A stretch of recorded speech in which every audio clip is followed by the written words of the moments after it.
السلام علیکم. آج مجھے جس موضوع پر لفظ شائع کرنے کا موقع ملا ہے اس کا عنوان ہے محنت کی عصمت.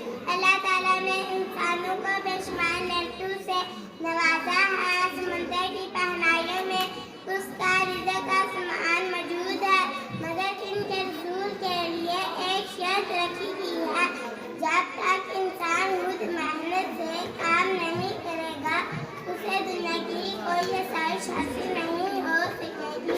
کامیابی قسمت سے نہیں محنت سے ملتی ہے، کیونکہ پھول وہیں نہیں کھلا کرتے، انہیں بیج کو دفن ہونا پڑتا ہے. کامیابی اجتماعی یا انفرادی اس کا تعلق صرف اور صرف محنت سے ہے.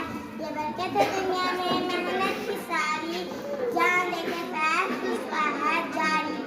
موضوع پر لفظ شائع کرنے کا موقع ملا ہے اس کا عنوان ہے سیرۃ النبی. اللہ تعالیٰ نے قرآن کریم میں